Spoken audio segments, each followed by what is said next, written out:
زندگی آؤ علماء سے پوچھ لیں، آئے جو مشکل پیش کوئی، آؤ علماء سے پوچھ لیں۔ الحمدللہ رب العالمین والصلاة والسلام علی سید المرسلین، اما بعد فاعوذ باللہ من الشیطان الرجیم، بسم اللہ الرحمن الرحیم۔ الصلاة والسلام علیک یا رسول اللہ، الصلاة والسلام علیک یا حبیب اللہ، الصلاة والسلام علیک یا نبی اللہ، وَعَلَىٰ آلِكَ وَأَصْحَابِكَ يَا نور اللہ۔ پیارے اور محترم اسلامی بھائیوں، مدنی چینل کے ناظرین، دارالافتاء اہل سنت سلسلے میں مرحبا کہتے ہیں۔ دینی مسائل کی معلومات لیے ہوئے یہ سلسلہ الحمدللہ روزانہ اسی وقت 2 سے 3 بجے کے درمیان مدنی چینل کی زینت ہوتا ہے۔ انشاءاللہ آج بھی آپ کے جو سوالات آپ کی جانب سے پوچھے گئے دارالافتاء اہل سنت کے مفتی صاحب کی بارگاہ میں پیش کریں گے اور ان کے شرعی جو حل ہیں، جوابات ہیں، وہ حاصل کرنے کی کوشش کریں گے۔ آپ آخر تک ہمارے ساتھ رہیے اور ہو سکے تو اہم مدنی پھول لکھنے کی بھی کوشش فرمائیے، انشاءاللہ اس کا بہت زیادہ فائدہ ہوگا۔ حصول برکت کے لیے حدیث پاک، درود پاک کی فضیلت سنتے ہیں۔ چنانچہ امیر اہل سنت دامت برکاتہم العالیہ اپنے رسالے ضیاء درود و سلام کے صفحہ نمبر 5 پر نقل فرماتے ہیں، حضرت سیدنا ابی بن کعب رضی اللہ تعالی عنہ نے عرض کی کہ میں سارے ورد وظیفے چھوڑ دوں گا اور اپنا سارا وقت درود خوانی میں صرف کروں گا، تو سرکار مدینہ صلی اللہ تعالی علیہ وآلہ وسلم نے فرمایا، یہ تمہاری فکریں دور کرنے کے لیے کافی ہوگا اور تمہارے گناہ معاف کر دیے جائیں گے۔ صلو علی الحبیب صلی اللہ تعالی علی محمد صلی اللہ تعالی علیہ وآلہ وسلم۔ آپ کالز کر سکتے ہیں، میسیجز بھی آپ ہمارے سلسلے میں کر سکتے ہیں، اور واٹس ایپ کے ذریعے بھی سوالات چاہیں تو ریکارڈ کروائیں، ویڈیو سوالات بھی سلسلے میں شامل کیے جاتے ہیں۔ حضور رمضان شریف کا مہینہ ہے اور قرآن پاک کی تلاوت بہت زیادہ بڑھ جاتی ہے، اور جو دور ترقی کرتا جا رہا ہے تو قرآن پاک لکھنے کے انداز بھی مختلف ہوتے جا رہے ہیں۔ اب موبائل اپلیکیشنز ہیں، ان کے اندر بھی ہمیں قرآن پاک دستیاب ہوتا ہے، تو سوال یہ ہے کہ ان موبائل اپلیکیشنز کے ذریعے یا موبائل کے اندر سیو قرآن پاک اگر پڑھنا ہو تو کیا اس کو چھونے کے لیے وضو کرنا پڑے گا یا بلا وضو بھی اس کو چھو سکتے ہیں، اس کو آگے پیچھے کر سکتے ہیں؟ الحمدللہ رب العالمین والصلاة والسلام علی سید الانبیاء والمرسلین، اما بعد فاعوذ باللہ من الشیطان الرجیم، بسم اللہ الرحمن الرحیم۔ موبائل میں جو قرآن پاک ہے، جب آپ اس کی اپلیکیشن کھولتے ہیں یا PDF فائل کھولتے ہیں اور اسکرین پر جب قرآن پاک کے حروف نظر آ رہے ہیں تو اب اسکرین کے اس حصے کو بغیر وضو چھونا منع ہے۔ ٹھیک ہے، باوضو ہی چھوئیں گے، یہی صحیح۔ احترام قرآن اور ادب قرآن کے مطابق ہے، تو بغیر وضو سے نہیں چھوئیں گے۔ ہاں اگر موبائل کو پکڑے میں سائڈ سے تو یوں موبائل کو پکڑنے میں گناہ نہیں ہے، لیکن جب اس پہ اسکرین پہ کھلا ہوا ہے تو اب اس کو ٹچ کرنا یہ بغیر وضو منع ہوگا۔ ٹھیک ہے، اسٹک استعمال کرتے ہیں، بعض موبائلوں میں اسٹک ہوتی ہے۔ اسٹک ہوتی ہے تو اس میں بھی بچنا بہتر ہی ہے، بہتر یہی ہے کہ باوضو ہونے کی حالت میں ہی اسے اسٹک سے بھی چھوا جائے۔ ٹھیک ہے، جزاک اللہ۔ جی ایک کال سلسلے میں شامل کرتے ہیں، جی چلائیے۔ روزے کی حالت میں یہ سرما تیل یہ لگانا جائز ہے؟ روزے کی حالت میں سرما، تیل، اس طرح کی چیزیں، سرما لگانا کریم تو لگاتے ہیں جیسے جی گرمیوں سے سرما لگانا تو دیکھیں جائز ہے، نبی کریم صلی اللہ علیہ وسلم کی حدیث مبارکہ سے بھی ثابت ہے۔ ٹھیک ہے، تو روزے کی حالت میں سرما لگانے میں کوئی حرج نہیں ہے، روزہ نہیں ٹوٹا۔ ہاں سرمے کے علاوہ آنکھ میں کوئی اور دوا ڈالتے ہیں تو اس سے روزہ ٹوٹ جائے گا۔ ٹھیک ہے، اور جہاں تک تیل کی بات کی کہ اگر بدن پر تیل ملتے ہیں یا سر میں تیل لگاتے ہیں تو اس سے روزہ نہیں ٹوٹے گا۔ اگرچہ آپ بدن پر بھی کسی جگہ تیل ملیں تو کچھ دیر کے بعد وہ تیل جذب ہو جاتا ہے، باڈی کے اندر چلا جاتا ہے، لیکن یہ مسام کے ذریعے سے جاتا ہے، اور مسام کے ذریعے سے جو چیز جائے گی اس سے روزہ نہیں ٹوٹتا۔ ٹھیک ہے۔ ایک مزید سوال سلسلے میں شامل کرتے ہیں، جی چلائیے۔ مفتی صاحب سے میرا سوال ہے کہ تراویح اگر ہمیں کوئی قرآن پاک حافظ صاحب کے پیچھے پڑھتا ہو، بعد میں کچھ دنوں کے بعد کچھ ایسے حقیقت جو کام کاج کی وجہ سے قرآن پاک میں نہیں پڑھ سکتا، جو سورے والی تراویح ہوتی ہے اس میں پڑھتا ہے، تو کیا پڑھ سکتا ہے یا گناہگار ہوگا؟ جواب عنایت فرما دیجیے۔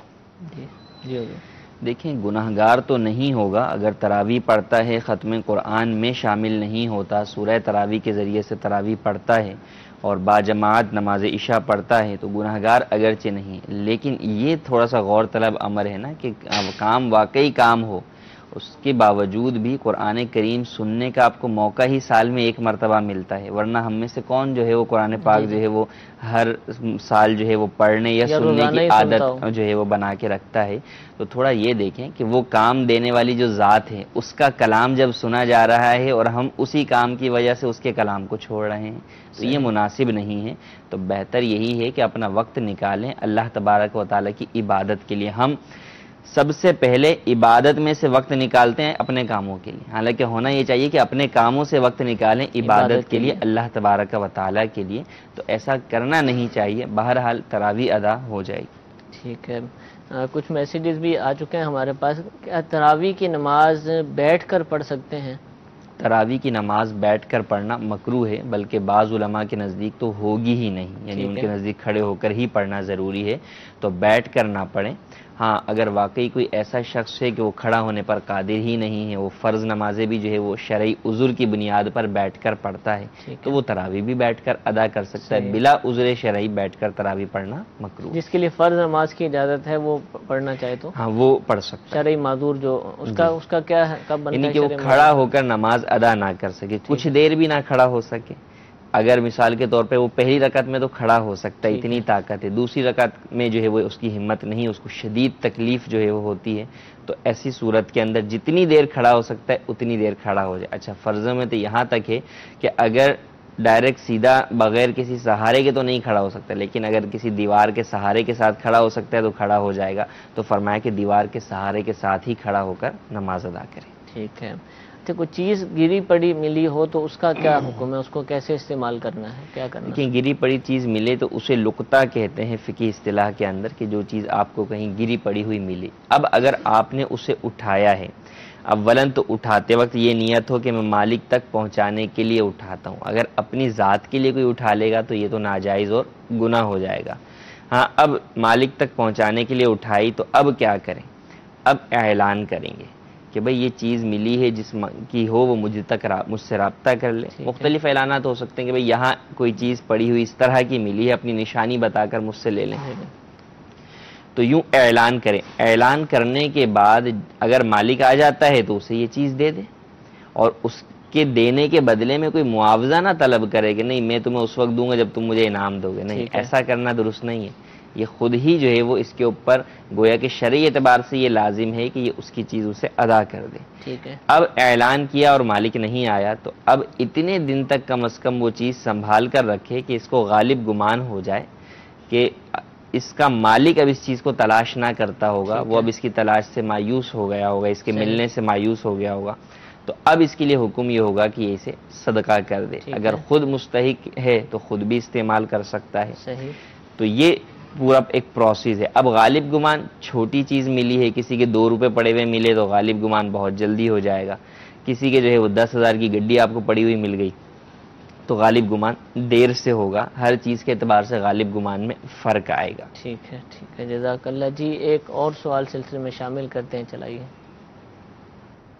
محمد یونس ستاری، فتح پور شیخاوٹی، راجستھان، جامعۃ المدینہ سے عرض کر رہا ہوں۔ مفتی صاحب سے سوال ہے کہ کیا ناک کے نتنوں میں وکس لگانے سے روزہ ٹوٹ جاتا ہے؟ جی، وکس کا سوال ہے اور جامعۃ المدینہ کے طالب علم ہے، راجستھان سے ہم سے یہ پوچھ رہے ہیں۔ اگر ناک کے نتنوں میں باہر لگائی یا بالکل کناروں پر لگائی جس سے وہ اندر کی طرف چڑھے گی نہیں، کیونکہ وکس ویسے ہی جو ہے وہ جامد ہوتی ہے، سخت ہوتی ہے، وہ لیکوڈ شیپ میں نہیں ہوتی، تو اس سے روزہ نہیں ٹوٹے گا۔ ہاں، اگر کسی نے اندر لگائی کہ جہاں ناک کی نرم ہڈی سے اوپر کہ اب وہ سانس کے ذریعے سے اندر جو ہے وہ کھنچ جائے گی اور دماغ تک پہنچے گی تو روزہ ٹوٹے گا۔ اور اگر یہ کہ باہر لگائی، اس کی خوشبو اندر جا رہی ہے تو خوشبو اندر جانے سے روزے پہ کوئی فرق نہیں پڑے گا۔ ٹھیک ہے، جزاک اللہ۔ راجستھان کے طالب علم تھے، جامعۃ المدینہ بھی دعوت اسلامی کا ایک ادارہ ہے جہاں پر عالم کورس کروایا جاتا ہے۔ یہ اسلامی بھائیوں کے لیے بھی ہیں الحمدللہ، اور اسلامی بہنوں کے لیے بھی ہیں۔ ملک بھر میں، پاکستان میں اور دنیا کے بیشتر ممالک کے اندر الحمدللہ یہ جامعات موجود ہیں۔ ہند کے اندر بھی اس کی مختلف شاخیں ہیں، نیپال کے اندر بھی ہے، یو کے اندر بھی ہے، بنگلہ دیش کے اندر بھی ہے، ساؤتھ افریقہ کے اندر بھی ہے۔ الحمدللہ بہت ساری جگہوں پر اس طرح کے جامعات قائم ہیں، اور ان میں الحمدللہ داخلے بھی جاری ہیں۔ آپ دعوت اسلامی کے ویب سائٹ پر ڈپارٹمنٹ کا جو ایک فولڈر ہے، اس میں جامعۃ المدینہ کی ویب سائٹ پر جا کر اس کی تفصیلات حاصل کر سکتے ہیں، یا پھر اپنے کسی ذمہ دار سے رابطہ کیجیے، آپ کے قریب کوئی جامعۃ المدینہ ہو وہاں رابطہ کیجیے، انشاءاللہ آپ کو رہنمائی دے دی جائے گی۔ ایک میسج سلسلے کے اندر شامل کرتے ہیں، 20 تولے سونا ہے اور 2 لاکھ روپے کے بانڈز ہیں، کیا ان پر زکوٰۃ ہوگی؟ جی ہاں، بالکل زکوٰۃ لازم ہوگی۔ سونے کی قیمت مارکیٹ سے معلوم کر لیں، اور جو پرائز بانڈ ہے اس کی قیمت تو معلوم ہی ہوگی، 2 لاکھ روپے بتا ہی رہے ہیں، ان دونوں کو پلس کریں اور دونوں پر 2.5% زکوٰۃ ادا کر دیں۔ ٹھیک ہے۔ اسی طرح یہ پوچھ رہے ہیں کہ ایکسٹرا مکان ہے جو کہ کرائے پر دیا ہوا ہے، تو کیا اس مکان پر بھی زکوٰۃ ہوگی؟ جو مکان کرائے پر دیا ہوا ہے اس کی مالیت پر زکوٰۃ نہیں ہوگی، اس سے جو کرایہ آ رہا ہے اگر وہ کرایہ خود اپنی حیثیت کے اعتبار سے نصاب کی مقدار کو پہنچتا ہے، یا خود تو نہیں پہنچتا لیکن دیگر مال سے مل کر نصاب کی مقدار کو پہنچتا ہے تو زکوٰۃ لازم ہوگی، ورنہ زکوٰۃ لازم نہیں ہے۔ ٹھیک ہے۔ اچھا، ایک اور سوال یہ پوچھا جا رہا ہے کہ اگر کوئی برتن ناپاک ہو جائے تو اس کو اگر کسی شیلف پر رکھیں، کچن وغیرہ میں شیلف ہوتی ہے، تو کیا وہ شیلف بھی ناپاک ہو جائے گا؟ اگر برتن سوکھا ہے اور اس پر کوئی نجاست ایسی بیرونی نہیں لگی ہوئی، ظاہری نجاست نہیں لگی ہوئی، تو اس کو شیلف پر رکھنے سے شیلف ناپاک نہیں ہوگا۔ لیکن اب اگر وہ گیلا تھا اور اب شیلف پر رکھا ہے تو لازمی سی بات ہے اس کی نمی جو کہ ناپاک اس کی تری ہے، نمی نہیں تری بلکہ کہیں، وہ چھوٹ کر اگر اس شیلف پر لگے گی تو پھر شیلف بھی ناپاک ہو جائے گا۔ ٹھیک ہے، جزاک اللہ۔ جی ایک مزید کال سلسلے میں شامل کرتے ہیں، چلائیے۔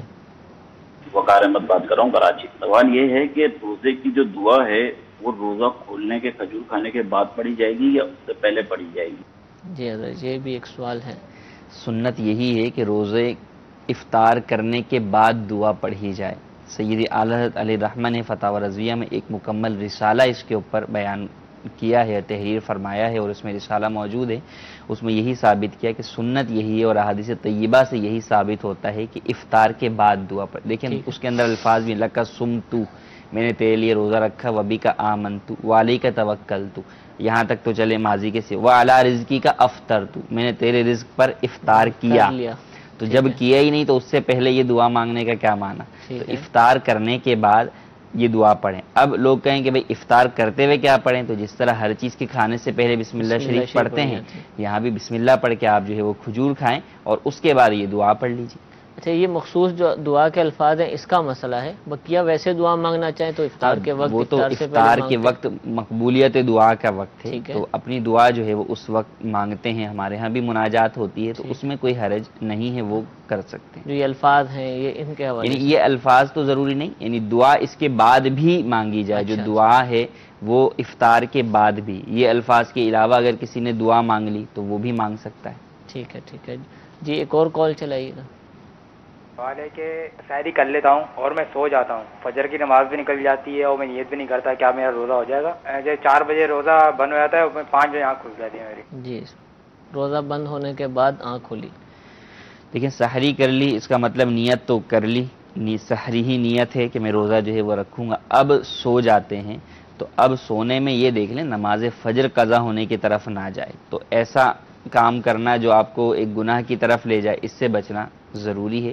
تو نماز فجر پڑھ کر سوئیں۔ بہرحال اگر کسی نے جو ہے وہ سو گیا تو بھی روزہ تو ہو جائے گا اس کا، ہاں اگر نماز فجر قضا ہوتی ہے تو گناہگار ہوگا، اور چونکہ روزے کے اندر ہر گناہ سے بچنا ضروری ہے، اور گناہ روزے کو مکروہ کر دیتا ہے، اس کی نورانیت اور روحانیت کو ختم کر دیتا ہے۔ تو روزے کے اندر جہاں دیگر گناہوں سے بچنا ہے، نماز قضا کرنا تو کبیرہ حرام گناہ ہے، اس سے بچنا بھی ضروری ہے۔ روزہ ہو جائے گا، روزہ ہو جائے گا۔ اچھا، یہاں پہ ایک مسئلہ جو ہے وہ عرض کرتا چلوں کہ پچھلے سلسلے میں ہم نے اتوار والے دن ہی ایک سوال ہوا تھا کہ اگر کسی نے تحیۃ الوضو پڑھنی ہے، کیا وہ فرض کے ساتھ ہی یا سنتوں کے ساتھ ہی تحیۃ الوضو کی نیت کر سکتا ہے یا نہیں، تو اس پر ہم نے بیان کیا تھا کہ کر سکتا ہے. ٹھیک ہے. تو یہاں پر اصلاح جو ہے وہ ایک ازالہ مقصود ہے کہ دو چیزیں ہیں، ایک ہے نیت کرنا، تو نیت تو نفل کی فرض کے ساتھ ان معنوں میں نہیں ہوگی کہ فرض کی ہی صرف نیت کی جائے گی. اسی طرح سنت فجر کا بھی پوچھا گیا تھا، تو سنت فجر کا جو وقت ہے یعنی فجر کا وقت شروع ہونے کے بعد نفل نماز کوئی جائز نہیں سوائے سنت فجر کے، تو اس لیے سنت فجر میں بھی تحیۃ الوضو یا تحیۃ المسجد کی نیت نہیں کر سکتے. ہاں یہ فرمایا امام اہل سنت نے اور دیگر فقہا نے کہ تحیۃ الوضو یعنی وضو کیا، اب اس کے بعد آ کر سنت فجر پڑھ لی، یا وضو کیا اور اس کے بعد آ کر کوئی فرض نماز پڑھ لی، تو یہ نماز تحیۃ الوضو کے قائم مقام ہو جائے گی. ٹھیک ہے. نیت نہیں کریں، نیت کرنا سنت فجر کے اندر جائز نہیں ہے. ٹھیک ہے. امام اہل سنت نے ملفوظات اعلی حضرت میں اس کی وضاحت فرمائی، صراحت فرمائی. تو نیت نہیں کریں گے، بغیر نیت کیے وہ اعضائے وضو خشک نہیں ہوئے اور اس نے سنت فجر پڑھ لی یا کوئی فرض نماز ادا کر لی، تو ایسی صورت کے اندر یہ نمازیں تحیۃ الوضو کے قائم مقام ہو جائیں گی. تو اس مسئلے کی ناظرین اصلاح کر لیں، اس کی درستگی کر لیں اور جہاں تک ممکن ہو سکے یہ ازالہ ہمارا پہنچا. ٹھیک ہے، جزاک اللہ. ایک سوال ہے کہ کوئی ایسا طریقہ بتائیے کہ جس کی وجہ سے ہم خود زکوٰۃ نکال سکیں. شاید ان کا مقصد یہ ہے کہ بعض لوگ اپنے پراپرٹی یا دیگر چیزیں وہ ظاہر نہیں کرنا چاہتے، کسی کو بتانا نہیں چاہتے اور خود طریقہ بھی نہیں آتا. کوئی ایسا کیلکولیٹر آپ بیان کر دیں کہ جس کے ذریعے یہ اپنا حساب کتاب نکال کر خود ہی زکوٰۃ ادا کر دیں. کیا کریں؟ اولاً تو دعوت اسلامی کی ویب سائٹ کے اوپر بھی آپ کو ایک کیلکولیٹر ملتا ہے، اس وہاں سے آپ زکوٰۃ کیلکولیٹ کر سکتے ہیں. ایک فارم ہے کہ زکوٰۃ نکالنے کے لیے، اس میں انہوں نے جو بڑی بڑی چیزیں ہیں وہ لکھ دی ہیں کہ بھئی آپ کے پاس سونا ہے، چاندی ہے، کیا چیزیں ایڈ ہوں گی، کیا چیزیں مائنس ہوں گی، کیا پلس ہوگا، کیا مائنس ہوگا، اور پھر زکوٰۃ کیسے نکلے گی. آپ اس فارم کو سامنے رکھ کر خود ہی اپنی زکوٰۃ نکال سکتے ہیں. ٹھیک ہے. باقی سمپل اصول یہ ہے کہ آپ کے پاس جو بھی مال نامی ہے، زکوٰۃ ہر مال پر نہیں ہوتی، مال نامی پر، یعنی بڑھنے والا مال. بڑھنے والا مال کون سا ہوتا ہے؟ سونا، چاندی، کرنسی، مال تجارت، پرائز بانڈ، یہ مال نامی میں شمار ہوتا ہے. ٹھیک ہے. تو ان کے ذریعے سے جو عمومی طور پر ایک سائمہ کا بھی مال ہے، لیکن عموماً جانوروں کے اوپر زکوٰۃ کا بھی طریقہ کار ہے، لیکن عموماً جو ہے ہمارے ہاں وہ زیر گفتگو نہیں آتا، تو اس لیے جو عموماً درپیش صورتحال ہے اس پر میں عرض کر رہا ہوں. یہ سارے مال آپ کے جتنے بھی ہیں آپ انہیں ایڈ کر لیں. اب ایڈ کرنے کے بعد ٹوٹل میں سے اگر آپ پر کوئی قرضہ ہے تو وہ مائنس کر دیں. ٹھیک ہے. بقیہ پر زکوٰۃ آپ کے اوپر لازم آئے گی. اب جیسے مکان ہے، مکان آپ کا حاجت اصلیہ کا ہے، اس پر زکوٰۃ نہیں ہے. یوں ہی حاجت اصلیہ کا نہیں، اضافی مکان ہے لیکن تجارت کی غرض سے نہیں ہے. تجارت کی غرض کیا ہوتی ہے؟ تجارت کی نیت یہ کہ آپ کوئی چیز بیچنے کے لیے خریدیں. ٹھیک ہے. وہ تجارت کا مال شمار ہوتی ہے. تو مال تجارت اگر ہوگا کہ بیچنے کے لیے خریدا ہوگا اور اب تک وہ نیت برقرار ہے کہ بیچنا ہی ہے اور وہ مکان کرائے پر بھی نہیں دیا، تو وہ مال تجارت ہے، وہ ایڈ ہو جائے گا. ٹھیک ہے. اور اگر بیچنے کے لیے نہیں خریدا، کسی کو دینے کے لیے، اولاد کے لیے خریدا ہوا ہے یا اپنے لیے ہی خریدا ہوا ہے، تو ایسی صورت میں اس پر زکوٰۃ نہیں ہے. یا پہلے بیچنے کے لیے خریدا تھا، اب نیت تبدیل ہو گئی، تو بھی اس پر زکوٰۃ لازم نہیں ہوگی. تو مال تجارت یہ کہ آپ نے بیچنے کے لیے اسی طرح گاڑی ہے اور دیگر چیزیں، گھر کا سامان ہے، تو اب گھر کا اضافی سامان اگر ہے، اگرچہ وہ حاجت اصلیہ سے زائد ہو اور نصاب کی مقدار کو بھی پہنچتا ہو، لیکن وہ مال نامی نہیں ہے. ٹھیک ہے. وہ مال نامی نہیں ہے تو اس پر زکوٰۃ لازم نہیں ہوگی. ہاں اس کی وجہ سے صدقہ فطر اور قربانی ضرور واجب ہوگی، لیکن زکوٰۃ جو ہے فقط مال نامی پر واجب. ٹھیک ہے، جزاک اللہ. اچھا، جو مالدار حضرات ہوتے ہیں گورنمنٹ ان سے ٹیکس وصول کرتی ہے، تو کیا یہ ٹیکس کی جو کٹوتی ان کی چاہے انکم کی ہو، سیلز کی ہو یا کسی بھی وجہ سے ہو، تو ان کے مال سے رہی ہے یا وہ خود جمع کروا رہے ہیں، تو کیا یہ زکوٰۃ کے قائم مقام کہلائے گی کہ ہم نے پیسے تو دے دیے، ہمارے مال میں سے نکل گئے اور زیادہ نکل گئے، جی، تو کیا زکوٰۃ کہلائے گی؟ نہیں، یہ زکوٰۃ نہیں کہلائے گی. ٹیکس اور زکوٰۃ میں بہت فرق ہے. ٹیکس تو ایک قانونی جو ہے وہ طریقہ کار کے مطابق لیے جاتے ہیں، جب سے زکوٰۃ اللہ تبارک و تعالیٰ کی جانب سے مقرر کردہ ہے اور اس کی ادائیگی کا بھی طریقہ کار ہے. دیکھیں ٹیکس کا پیسہ تو آپ کے جو ہے وہ پل میں لگ جائے گا، روڈوں میں لگ جائے گا، دیگر چیزوں میں بھی لگ سکتا. زکوٰۃ کا پیسہ تو یوں نہیں لگ سکتا. زکوٰۃ کا پیسہ تو مستحق زکوٰۃ کو پہنچنا ضروری ہے. مستحق زکوٰۃ کی تملیک ہوگی، اس کی ملکیت میں جائے گا، قبضے میں جائے گا، تو ہی زکوٰۃ ادا ہوگی. جبکہ عام جو اس طرح کی چیزیں بنتی ہیں ٹیکس سے، اس کو استعمال کرنے والے سب ہوتے ہیں. امیر بھی، غریب بھی، سید بھی، غیر سید بھی، حالانکہ سادات کے اوپر تو زکوٰۃ نہیں لگتی. صحیح. تو اس طریقے سے زکوٰۃ ادا نہیں ہوگی اور ٹیکس زکوٰۃ کی جگہ پر نہیں ہے. تو زکوٰۃ کا ایک اپنا مصرف ہے اور اس کا ایجاب یعنی وہ واجب جو ہے وہ اللہ تبارک و تعالیٰ کی جانب سے ہے اور دونوں میں فرق بھی واضح ہے. زکوٰۃ کا ایک مخصوص مقدار ہے. ٹھیک ہے. 2.5% زکوٰۃ ہوگی.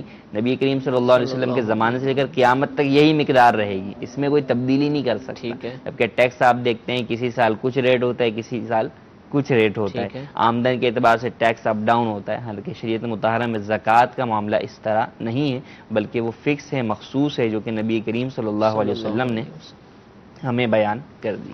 اچھا، اب یہ جون کا مہینہ ہے، رمضان شریف ہے اور ٹیکس گوشوارے بھی جمع ہوتے ہیں جون جولائی کے اندر، تو یہ ٹیکس کی رقم ڈیڈکٹ ہوگی زکوٰۃ کے اندر؟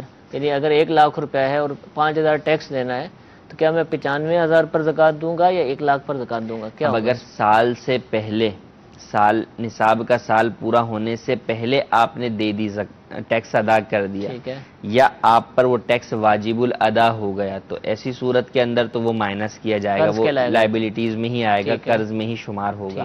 اور آپ کا سال پورا ہو رہا ہے 5 رمضان کو، ٹیکس ادا کرنا ہے آپ نے 10 رمضان کو، تو اس کا مطلب ابھی آپ 5 کو مقروض نہیں ہوئے، 5 کو آپ پر ٹیکس لائبلٹی میں شمار نہیں ہوگا تو وہ مائنس نہیں ہوگا. ٹھیک ہے. تو اب جن حضرات پر ٹیکس آتا ہے کسی بھی حوالے سے، وہ چاہے انکم ٹیکس ہو یا سیلز ٹیکس ہو یا کسی اور طرح کا ٹیکس بھی ہے، تو وہ بھی اپنے ٹیکس کی معلومات پہلے حاصل کریں اور پھر دارالفتاء سنت سے، مفتیان کرام سے، علماء سے رابطہ کریں تاکہ صحیح معنی کے اندر جو آپ کی رقم ہے زکوٰۃ کی وہ ادا ہو سکے. بعض صورتوں میں آپ کی ٹیکس کی رقم جو ہے جو آپ نے ادا کرنی ہے وہ زکوٰۃ میں بھی شمار ہوگی، بعض صورتوں میں نہیں ہوگی. تو یہ تفصیلات جاننے کے بعد ہی معلوم ہو سکے گا.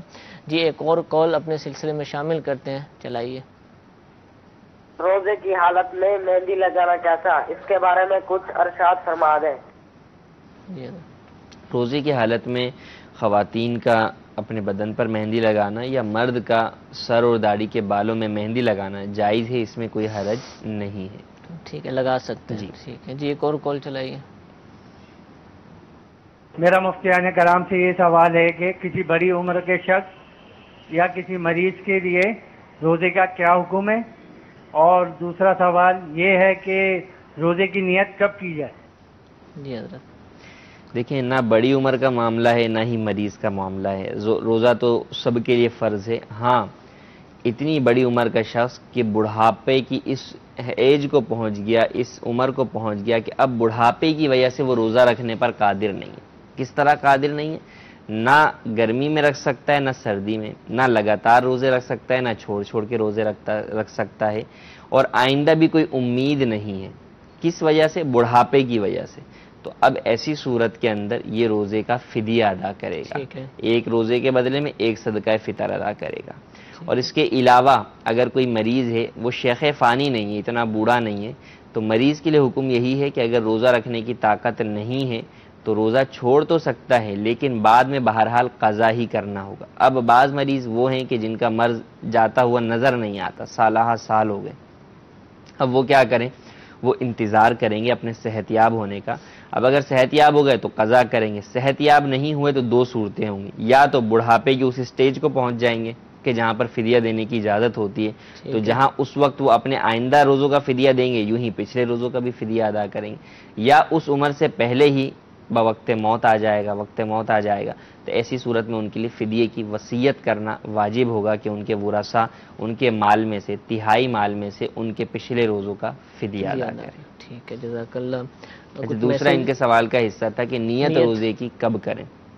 روزے کی نیت سحری کا وقت ختم ہونے سے پہلے کرنا بہتر ہے، لیکن فرض روزے کی نیت اور نفل روزے کی نیت ظہوہ کبریٰ جسے عوام زوال کا وقت کہتے ہیں، اس سے پہلے کر سکتے ہیں. اس سے پہلے بھی کر لی تو نیت ہو جائے گی. فرض اور نفل کا لفظ استعمال کیا تو کیا فرق ہے کسی اور روزے میں؟ بعض روزے ہیں جیسے قضا روزہ ہے، قضا روزے کے اندر رات میں ہی نیت کرنا ضروری ہوگا. اب اگر سحری کا وقت ختم ہونے سے پہلے اگر اس میں نیت نہیں کی حتیٰ کہ صبح صادق ہو گئی تو اب روزہ شروع نہیں ہوگا. اور نیت سے مراد دل کا ارادہ ہے، یہ نہیں کہ وہ الفاظ نیت پڑھنا کہ نویت ان اصوم غدا للہ، یہ الفاظ پڑھنا ضروری نہیں. نیت دل کے ارادے کو کہتے ہیں. دل کے ارادے پر بہت ساری چیزیں دلیل ہوتی ہیں، جیسے سحری کھانا اب رات 3 بجے اٹھ کے کوئی سحری کیوں کھا رہا ہے؟ روزہ رکھنے کے لیے ہی کھا رہا ہے، اس کے دل میں یہی ارادہ ہے کہ میں روزہ رکھوں گا، تو سحری کھانا خود جو ہے وہ نیت ہے۔ ٹھیک ہے، جزاک اللہ۔ کوئی شخص ایسی جگہ پر ہے کہ جہاں وقت کا نہیں پتہ چل پا رہا، کوئی بتانے والا بھی نہیں ہے، پاسبل ہی نہیں، تو افطار کرنے کا ٹائم کیسے معلوم کریں؟ افطار کر لیں نہیں کریں؟ دیکھیں افطار تو غروب آفتاب سے معلوم ہوتا ہے، یہ آسان ہے۔ سورج کا نظر آنا اور سورج کا چھپ جانا یہ بہت جلدی معلوم ہو سکتا ہے، تو غالب گمان جب اسے ہو جائے گا کہ اب سورج غروب ہو چکا ہے، اس کی کرنیں بھی جو ہے وہ نظر نہیں آ رہی، تو اب ایسی صورت کے اندر جب غالب گمان ہو جائے گا تو وہ افطار کر لے گا۔ ڈاؤٹ فل ہو، شک و شبہ میں ہو تو کچھ مزید انتظار کر لے، جب یقین ہو جائے غروب آفتاب کا اس کے بعد افطار کرے۔ اصل ایشو آئے گا سحری کے اندر، اصل تو سحری میں آئے گا کہ سحری کے اندر پتہ نہیں چلے گا کہ جناب کب جو ہے وہ صبح صادق ہو گئی، تو سحری کے اندر اب فی زمانہ تو بہت ساری سہولیات موجود ہیں جن کے ذریعے سے ہم معلوم کر سکتے ہیں، اور کرنا بھی چاہیے، خاص طور پہ جب سفر پر جا رہے ہیں۔ تو اب مثال کے طور پہ جا رہے ہیں، یہاں سے جو ہے وہ لاہور جا رہے ہیں، راستے کے اندر کئی جو ہے وہ شہر آ رہے ہیں، اب کس شہر کے اندر ہمارا سحری کا وقت ہو جائے، وہاں کیا وقت ہے، تو جس طرح ہم سفر کے لیے دیگر ضروریات اختیار کرتے ہیں تو کوشش کی جائے کہ نماز اور دیگر ان تمام چیزوں کو بھی اوقات کار معلوم کرے، اور فی زمانہ تو آسانی کے ساتھ معلوم ہو سکتا ہے، اپلیکیشنز موجود ہیں، تو اگر اپلیکیشن نہ بھی ہو تو آپ جانے سے پہلے کسی کے پاس جس کے پاس اس کا نقشہ ہو وہاں سے دیکھ کر اسے نوٹ کر لیں کہ بھئی کس دن کس نماز کا وقت کس وقت ہے، تاکہ اس کے مطابق نماز اور آپ سحر اور افطار کے معاملات درست طریقے سے سر انجام دیں۔ ٹھیک ہے، اور الحمدللہ دعوت اسلامی کی مجلس IT نے مجلس توقید کے تعاون سے ایک موبائل اپلیکیشن الحمدللہ تیار کیا نمازوں کے اوقات کے حوالے سے۔ وہ جو لوکیشن ہے آٹو ڈیٹیکٹ کرتی ہے، اگر نیٹ آپ کا آن ہے تو آپ جس جگہ سے گزرتے جائیں گے لوکیشن بھی وہ لیتا جائے گا، اور جہاں ہوں گے اسی جگہ کے وہ وقت بھی آپ کو بتائے گا۔ اسی طرح ایک کتاب بھی الحمدللہ مجلس توقید نے شائع کی ہے المدینہ العلمیہ کے تعاون سے، جو پاکستان کے متعدد شہروں میں جب آپ سفر کرتے ہیں ٹرین کے ذریعے کراچی سے پشاور کی طرف، تو اس کے اوقات کار کے کس وقت کون سا وقت آئے گا، کیا ٹائم ہو تو نماز کس وقت پڑھنی اور کیا نہیں پڑھنی، تو ساری تفصیل اس کتاب کے اندر بھی وہ موجود ہے۔ یہ کتاب بھی مکتبۃ المدینہ سے حاصل کی جا سکتی ہے، ورنہ اپلیکیشن تو آپ بآسانی پلے اسٹور سے یا آپ ایپل اسٹور میں ایپل استعمال کرتے ہیں ایپل اسٹور سے ڈاؤن لوڈ کر سکتے ہیں، اور دنیا میں جہاں پر بھی آپ موجود ہیں انشاءاللہ اللہ کی رحمت سے امید ہے کہ آپ کو اس علاقے کے یا قریب کسی اہم علاقے کے شہر کے اوقات کار معلوم ہو جائیں گے، جس کے مطابق آپ اپنی نماز روزے کے معاملات سر انجام دے سکتے ہیں۔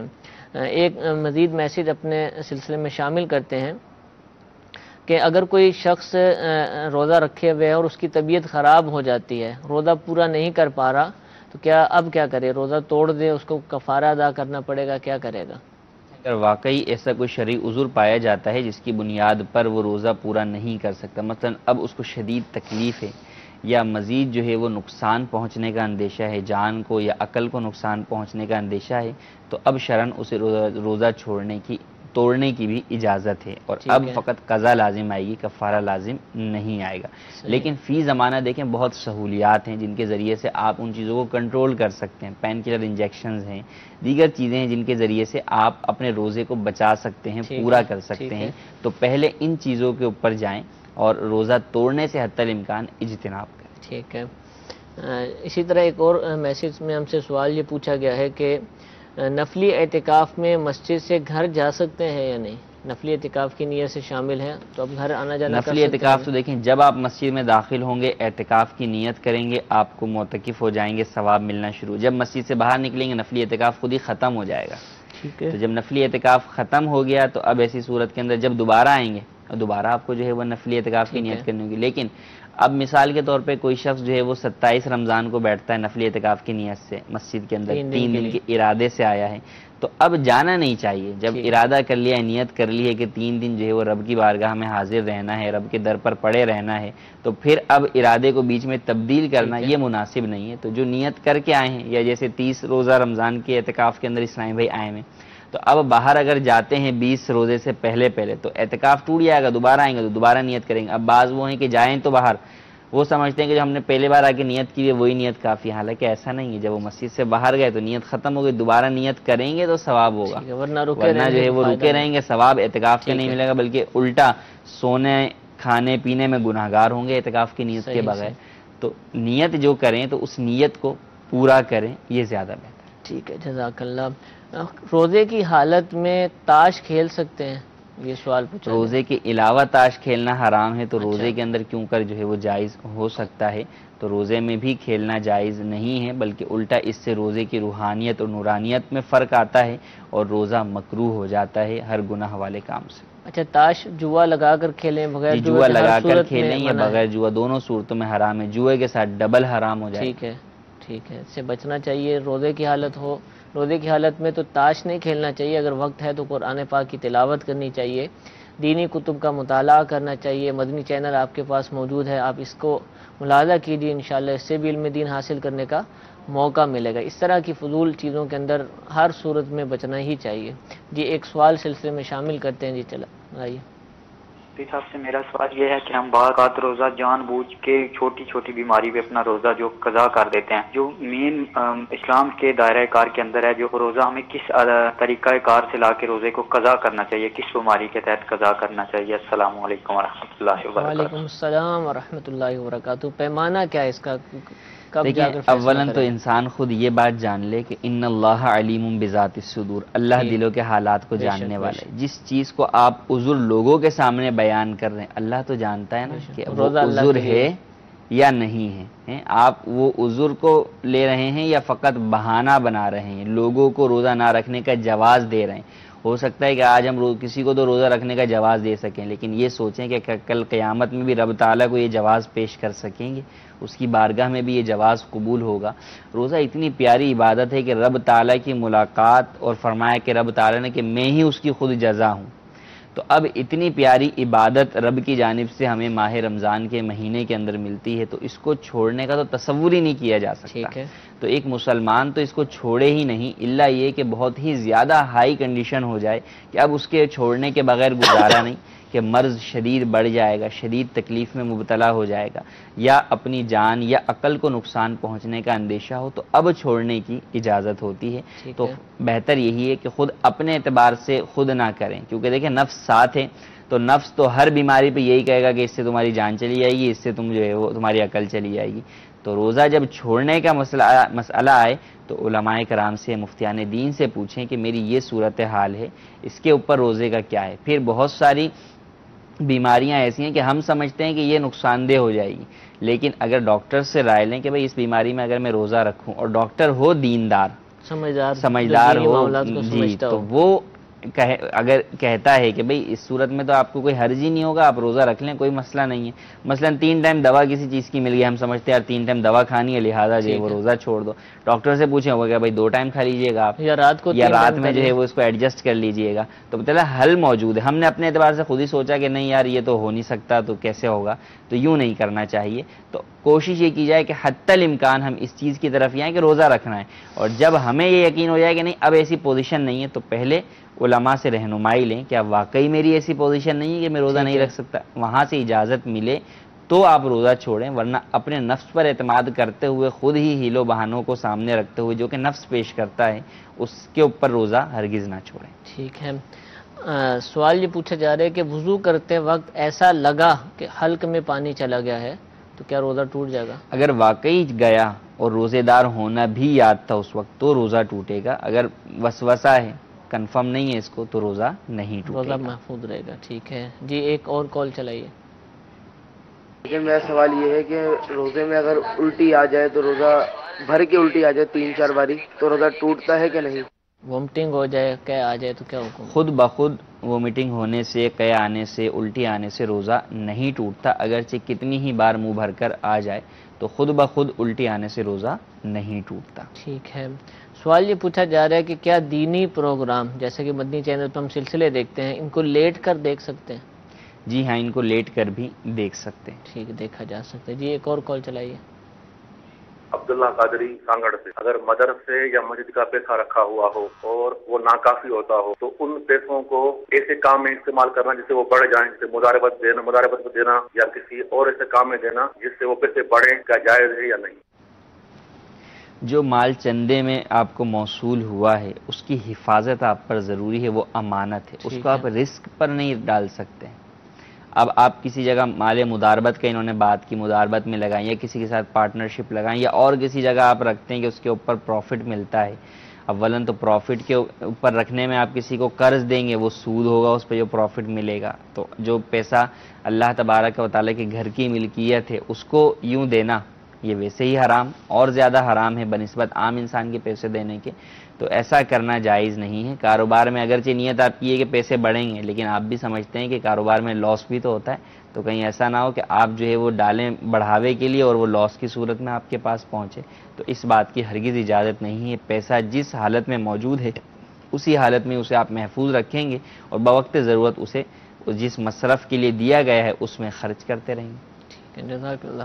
تو حضور اعتکاف الحمدللہ 30 دن کا ماہ مبارکہ کا نفلی تو لوگ کرتے ہیں، لیکن سنت اعتکاف 20 رمضان سے شروع ہوگا اور ابھی سے لوگ تیاریاں کرنا شروع ہو چکے ہوں گے۔ اس میں مسجدوں میں ہی لوگ بیٹھتے ہیں، لیکن کیا ایسا ہو سکتا ہے کہ افراد بہت زیادہ ہو جائیں تو کچھ لوگ تو مسجد میں ہو، بقیہ میدان میں ہوں، مسجد کے پاس گراؤنڈ ہے، زمین ہے گورنمنٹ کی، اس میں لوگوں کو رکھ لیا جائے اور کہا جائے کہ بھی متصل ہے، جیسے نماز اندر باہر ملا کر ہو جاتی ہے ایسے اعتکاف بھی ایک ساتھ ہو رہا ہے، تو کیا ایسا کرنے سے باہر والوں کا اعتکاف ہو جائے گا؟ دیکھیں نا، اگر اس طرح کا بڑا میدان ہے، چلے نماز ہوتی ہے مسجد کے اندر، یعنی اتنی بڑی جگہ کے اوپر مسجد میں نماز ہوتی ہے، عید کی نماز ہوئی، جمعے کی نماز ہوئی، اب اگر معتکفین اتنے اس مسجد میں نہیں ہیں تو کیا یہ کہیں گے کہ بھئی یہ اتنی پوری ایریا ہی مسجد ہو گیا لہٰذا معتکف جو ہے باہر میدان میں بھی گھومتا پھرتا رہے؟ اس کا کوئی قائل نہیں ہوگا۔ اچھا، پھر نماز کیا پنجگانہ نماز اتنی بڑی ہوتی ہے؟ پنجگانہ نماز تو اتنی بڑی نہیں ہوتی، جمعہ اور عیدین کے لیے ہوتا ہے۔ آپ کا جو اعتکاف ہے وہ تو 10 دن کی ہر ساعت پر مشتمل ہے۔ ٹھیک ہے، اور پھر اعتکاف مسجد کے اندر ہوگا کہ مسجد وہ خطہ ہے جس کے اندر جو ہے وہ جس کی فضیلت ہے اور جس پر ثواب ہے۔ مسجد کے باہر اعتکاف کرنے سے اعتکاف نہیں ہوگا، حتیٰ کہ آپ یہ دیکھیں کہ عورت کے لیے بھی مسجد بیت کا کہا گیا، عورت یہ نہیں پورے گھر میں جہاں دل چاہے جو اعتکاف کر لے، نہیں، وہ حصہ جو نماز کے لیے اس نے خاص کیا ہوا ہے، اگر نہیں کیا اب تک تو اعتکاف کرنے سے پہلے خاص کر لیں تو ہی ہوگا۔ تو ایسا سمجھنا کہ ہم میدان میں کر لیں یا کسی جگہ پر اگر مسجد ہی نہ ہو تو وہاں پر وہ کہیں ہم کناتے لگا کر اور جو ہے وہ ٹینٹ لگا کر ایک نیا جو ہے وہ اعتکاف کا انتظام کرتے، تو ایسا نہیں ہے، اعتکاف نہیں ہوگا۔ اعتکاف کے لیے مسجد اور مسجد سے بھی مراد وقف مسجد ہونا شرط ہے۔ بیرون ممالک کے اندر بہت ساری جگہوں کے اوپر کرائے کی جگہوں کے اوپر مسجدیں ہوتی ہیں، عارضی طور پر نماز پڑھنے کی جگہ، وہ مسجدیں نہیں ہوتی، جائے نماز ہوتی ہیں۔ اچھا، ہمارے یہاں بھی مارکیٹوں کے اندر بہت ساری جگہوں کے اوپر جائے نماز کا اہتمام ہوتا ہے، مسجد نہیں ہوتی وہاں پر، وہ گورنمنٹ کی جگہ ہوتی ہیں دیگر کی، لیکن مسجد ہے لکھا ہوتا ہے، بسا اوقات مسجد لکھا بھی ہوتا ہے لیکن وہ مسجد ہوتی نہیں ہے، جائے نماز ہوتی ہے، یہ کسی نے ٹیمپریری دی ہے، اسی لیے وہ موو بھی ہو جاتی ہیں بسا اوقات۔ تو جب مسجد وقف نہیں ہے، کیونکہ جو مسجد وقف ہوتی ہے وہ تا قیامت مسجد ہوتی ہے اور ہمیشہ ہمیشہ کے لیے مسجد ہوتی ہے، وہ تبدیل نہیں ہو سکتی، وہ موو نہیں ہو سکتی کہیں بھی، تو جو مسجد ہمیشہ ہمیشہ کے لیے وقف ہے وہیں پر اعتکاف ہو سکتا ہے، اس کے علاوہ کہیں اور اعتکاف نہیں ہو سکتا سوائے عورتوں کے کہ وہ اپنے گھر میں مسجد بیت میں اعتکاف کر سکتی۔ ٹھیک ہے، جزاک اللہ۔ جی ایک اور کال چلائیے گا۔ سر میرے پاس جو ہے نا صرف کیش منی نہیں ہے اور لیکن یا بینک اکاؤنٹ میں پیسے نہیں ہیں، لیکن کافی سارے لوگوں کے پاس میرے پیسے ہیں بطور قرض جن لوگوں نے لے رکھے ہیں، تو اس کے لیے کیا حکم ہے زکوٰۃ میں؟ جی اکاؤنٹس میں تو پیسے نہیں لیکن لوگوں کو دیے ہوئے ہیں، وہ ملیں گے ابھی۔ اب دو چیزیں دیکھیں، اولاً تو یہ کہ میرے پاس دیگر مال تو موجود ہے نصاب کی مقدار، مثلا سونا ہے، چاندی ہے یا مال تجارت ہے، اب اس کی زکوٰۃ دینی ہے، اس کے لیے کیش اکاؤنٹ میں بھی نہیں ہے اور ہینڈ میں بھی نہیں ہے، ہاتھ میں بھی نہیں ہے، اب میں کیا کروں؟ دوسرے لوگوں کو میں نے قرضہ دیا ہوا ہے، ان کے پاس ہے، تو لیکن جو دوسرے لوگوں کو قرضہ دیا ہوا ہے اس مال کی ادائیگی تو یہ آپ کے پاس یہ سہولت موجود ہے کہ جب وہ مال پورا ملے یا نصاب کے 5ویں حصے کی مقدار ملے تو آپ پر زکوٰۃ لازم ہوگی، اور 2-4 سال کے بعد بھی ملتا ہے تو پچھلے سالوں کی بھی زکوٰۃ دینی ہوگی۔ ایسا نہیں کہ ایک سال نہیں، پچھلے سالوں کی بھی زکوٰۃ دینی ہوگی۔ لیکن جو مال آپ کے ہاتھ میں ہے، مال تجارت ہے، سونا چاندی ہے، کیش ہے نہیں، تو اب آپ کہیں گے میں اب کیا کروں؟ تو بھائی یہ بھی تو مال ہی ہے، آپ اس کو بیچ کر زکوٰۃ دیجئے یا یہ مال ہی زکوٰۃ میں دے دیجئے۔ آپ چاہتے ہیں کہ میں اسے نہ بیچوں تو ٹھیک ہے، پھر آپ کسی سے قرض لے کر زکوٰۃ دیں، لیکن بہرحال اس مال کی زکوٰۃ دینا ضروری ہوگی۔ اس مال کی زکوٰۃ کی ادائیگی میں اس عذر کی بنیاد پر تاخیر کرنا زکوٰۃ کی ادائیگی میں کہ کیش نہیں ہے، یہ گناہ ہے، کیونکہ کیش دینا کوئی ضروری تھوڑی ہے زکوٰۃ کے اندر. زکوٰۃ کی ادائیگی تو مال کے ذریعے ہوتی ہے، وہ آپ کسی بھی مال کے ذریعے کر سکتے ہیں، مال تجارت کے ذریعے سے کر سکتے ہیں. سونا چاندی خود آپ اس میں سے کوئی چیز اٹھا کر بھی زکوٰۃ کے طور پر راشن دیتے ہیں لوگ، یہ بھی راشن بھی دے دیتے ہیں. سونا خواتین کو عموماً یہ معاملہ ہوتا ہے کہ بھائی سونا تو رکھا ہوا ہے، زکوٰۃ کس سے دیں، ہمارے پاس کچھ ہے تو نہیں، یہ جو اتنا کچھ ہے وہ کس لیے؟ یہ بھی تو زکوٰۃ دینے کے لیے ہی ہے، تو آپ اس میں سے دے سکتے ہیں. کوئی ایک بالی جو ہے وہ جو زکوٰۃ کی مقدار بنتی ہے اگر جس مقدار کے مطابق اور اس تک پہنچتی ہے، ٹھیک ہے، وہ بالی ہی کسی مستحق کو آپ دے دیں. اب وہ مستحق کی مرضی ہے، وہ پہنے یا اس کو بیچ کر وہ اس سے اپنا لیے دیگر مال خریدے، یہ اس کا معاملہ ہے. ٹھیک ہے ٹھیک ہے ٹھیک ہے، جزاک اللہ. اچھا، ایک لڑکا ہے جس کی عمر 16 سال ہے، تو کیا ایسے عمر کے بچے کے پیچھے تراویح ہو جائے گی؟ جی ہاں بالکل ہو جائے گی، کیونکہ 16 سال کی عمر میں تو بالغ کنفرم ہو جاتا ہے. شرعی اعتبار سے 12 سے 15 کے درمیان لڑکا بالغ ہوتا ہے، لڑکی 9 سے 15 کے درمیان. ٹھیک ہے. اور مراد سال سے اسلامی سال، قمری سال، چاند والے مہینوں کے اعتبار سے عیسوی سال مراد نہیں ہے. تو جب اتنی عمر کا ہو گیا تو اب تراویح، لیکن تراویح کے لیے فقط بالغ ہونا ضروری نہیں، دیگر شرائط بھی اس میں پائی جائیں، یہ بھی ضروری ہے. اس کی قراءت درست ہو، مسائل نماز جانتا ہو، تو یہ تمام دیگر جو امامت کی شرائط ہیں وہ بھی دیکھ لی جائیں، وہ پائی جائیں گی تو ہی آپ اس کے پیچھے نماز پڑھ سکیں. ٹھیک ہے. روزے کی حالت میں بلا وجہ بار بار نہا سکتے ہیں، غسل کرتے رہیں، پانی میں جاتے رہیں؟ نہانے میں تو کوئی حرج نہیں ہے، لیکن اس کے دو پہلو ہوتے ہیں نہانے کے. ایک یہ ہے کہ آپ روزے میں لگنے والی گرمی کا شکوہ مقصود ہے تو یہ مناسب نہیں ہے. دل تنگ ہونا عبادت سے یہ مناسب نہیں ہے، اس سے بچنا چاہیے. اور ایک یہ ہے کہ روزے کو پورا کرنے کے لیے آپ قوت حاصل کرنے کے لیے، گرمی اتنی شدید ہے کہ اگر ایسا نہیں کریں گے تو پھر روزہ پورا کرنا مشکل ہو جائے گا. اب عبادت پر قوت حاصل کرنے کے لیے یہ کر رہے ہیں تو یہ ثواب میں شامل ہو جائے گا کام، کہ اچھی نیت کے ساتھ جو آپ کام کریں گے تو اس پر آپ کو ثواب ملے گا. تو مقصود ہی ہو، جیسے کھانا ہے نا، کھانا ویسے بھی کھا لیا لیکن عبادت پر قوت حاصل کرنے کے لیے کھائیں گے تو آپ کو ثواب ملے گا. تو یوں ہی اب نہا اس لیے رہیں کہ یار میں اپنا روزہ پورا کرنے پر قوت پا سکوں، اس ٹھنڈک کے ذریعے سے میں گرمی سے اپنے آپ کو بچاتے ہوئے روزہ مکمل کر سکوں، تو یہ ایک اچھی نیت ہے جس کے اوپر ثواب ملے گا انشاءاللہ. انشاءاللہ. جی ایک اور کال چلائیے گا. روزے کی حالت میں ٹوتھ برش کر سکتے ہیں یا نہیں؟ برش پیسٹ کے ساتھ اگر ہو تو ہاں، پیسٹ کے ساتھ کریں گے تو روزے کی حالت میں منع ہے، مکروہ ہے، کیونکہ اس کے باریک اجزاء ہوں گے جو حلق کے ذریعے آپ کے نیچے اترنے کا اندیشہ ہے، اور اس سے آپ کا روزہ اگر نیچے اتر گئے تو روزہ ٹوٹ جائے گا. تو اگر حاجت ہے اولاً تو مسواک کریں کہ سنت کی ادائیگی ہوگی، اور اگر مسواک نہیں ہے تو اور برش کرنا ہے تو فقط صرف جو ہے وہ برش کریں، اس کے اوپر پیسٹ لگا کر نہ کریں. یہی حکم منجن کا بھی ہے. ٹھیک ہے. اور وہ اپنے مسواکیں آتی ہیں آج کل، جی ایسنس والی جو مسواکیں ہیں ان کو بھی روزے کی حالت میں کرنے سے بچنا ہے. ٹھیک ہے. روزے کی حالت میں اگر غسل فرض ہو جائے تو کیا روزہ ٹوٹ جاتا ہے؟ خود بخود غسل فرض ہو گیا، احتلام ہو گیا تو اس سے روزہ نہیں ٹوٹتا. ٹھیک ہے، روزہ نہیں ٹوٹے گا. جی ایک کال مزید چلائیے گا. پرسن افطاری بحمل نگر سے عرض کر رہا ہوں. میرا دارالفتہ اہل سنت میں سوال ہے، جو فطرانہ کی رقم ہے وہ رمضان المبارک میں ہی ادا کرنی چاہیے، یا اگر کوئی فطرانہ کی رقم دینا بھول گیا تو کیا نماز عید کے بعد بھی وہ ادا کی جا سکتی ہے؟ برائے مہربانی جواب ارشاد فرما دیں. السلام علیکم ورحمۃ اللہ وبرکاتہ. السلام ورحمۃ اللہ وبرکاتہ. لازم تو دیکھیں عید الفطر کے دن فطرانہ ہوتا ہے، لیکن اس سے پہلے بھی کوئی ادائیگی کرنا چاہے، رمضان کی ان مبارک ساعتوں کی برکتیں حاصل کرنا چاہے کہ فرض 70 فرضوں کے برابر ہیں، تو اب جب واجب ہوگا تو یہ 70 واجبات کے مقابلے میں ہمیں جو ہے وہ ثواب ملے گا. تو اس اعتبار سے ادائیگی کرنا بہتر ہے. لیکن اگر کوئی نہیں کرتا تو واجب اس کے اوپر اس دن ہوا اس دن ادا کر دے، اور عید سے پہلے ادا کرنا سنت ہے. اب اگر عید سے پہلے کوئی ادا کرنا بھول گیا جلدی میں تو بھی عید کے بعد میں بھی جب بھی ہوگا ادا بہرحال کرنا ہوگا، یہ لازم ہو گیا ذمے میں. اور جب بھی ادا کریں گے وہ ادا ہی کہلائے گا، قضا نہیں کہلائے گا. تو اگر کسی کا رہ جائے تو بھی بعد میں ادا کرنا ضروری ہوگا جس پر واجب ہے صدقہ فطر. ٹھیک ہے ٹھیک ہے. جزاک اللہ. میٹھے میٹھے اسلام بھائی، اپنے دارالفتہ اہل سنت سلسلہ ملاحظہ کیا. انشاءاللہ کل پھر اسی وقت دارالفتہ کے سلسلے کے ساتھ حاضر ہوں گے. اللہ تعالیٰ سے دعا ہے کہ جو کچھ سنا اس کو یاد رکھنے عمل کرنے کی توفیق عطا فرمائے. آمین بجاہ النبی الامین. صلو علی الحبیب صلی اللہ تعالی علی محمد صلی اللہ علیہ وسلم. سے زندگی آؤ علماء سے پوچھ لے، آئے جو مشکل پیش کوئی